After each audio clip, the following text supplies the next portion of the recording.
Today I am making my turkey chili with pinto beans. This is a recipe that has been on my blog for a long time, and people tell me that they make it pretty regularly, and I wanted to make sure that I shared it with you today in case you haven't tried it before. It's really high in protein and low in saturated fat, and it's also high in fiber. So it's really good for you, and it's not greasy or heavy the way some chilies are.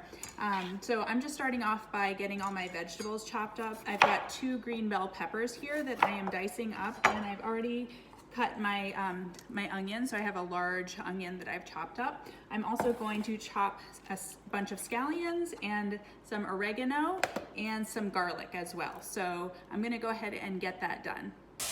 The first thing I'm gonna do is I am going to brown a pound of ground turkey in a big heavy pot with a little olive oil. It's 2 tablespoons of olive oil, 1 pound ground turkey.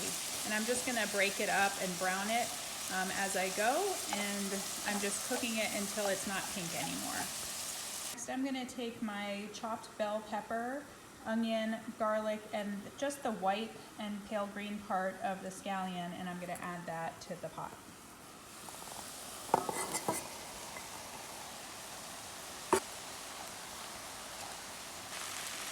This has been cooking for about 10 minutes, and the vegetables have cooked down quite a bit. And so now I am ready to move on. I'm going to start out by sprinkling on my seasoning. So I have cumin, chili powder, and salt. I'm just going to sprinkle these over and then stir to coat. This will help bring out the flavors in the spices. I'm also going to add in a tiny bit of cayenne, just a little bit. Normally I'd use a jalapeno pepper, but I didn't happen to have one today, so I'm just adding a little bit of this for some spice. You could also omit that and then just serve hot sauce at the table. Like if you're serving this to kids who don't like spice, you could just leave that out and it won't be spicy. So this, I'm smelling the spices, they were toasting, and now I'm gonna add in 2 tablespoons of cornmeal, and I'm just gonna dust that over everything and stir it to coat. And this will help thicken up the chili really nicely, but you won't even really notice that it's there. So now I'm gonna add in my liquid ingredients, which is a cup of chicken broth. You could use vegetable broth if you don't have it, or even water, doesn't really matter. The next thing I'm doing is I'm adding in a can of whole tomatoes, and I am just breaking them up into the chili, and this will help to give it like a really rustic texture, and I like it a lot better than adding like canned diced tomatoes. And so I'm just crushing them right in, and then I'm also going to add in 2 cans of pinto beans. I'm just going to stir all of this together, and then I'm gonna let this simmer for about 10 to 15 minutes to let those vegetables really soften up.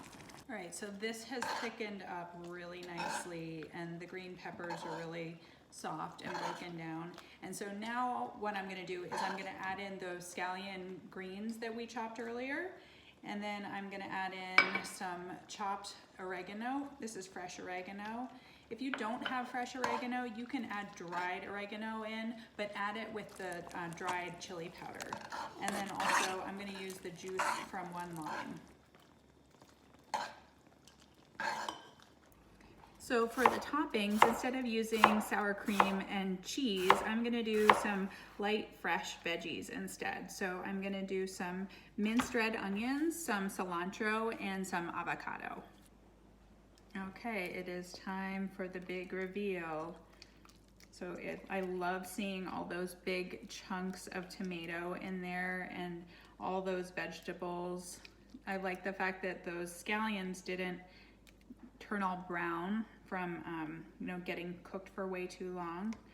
And then I'm gonna add my toppings. I've got my red onion here and some nice pieces of cilantro, and then some avocado as well.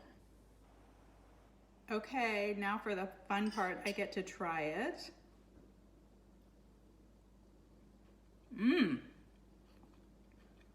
Whoa, got plenty of heat.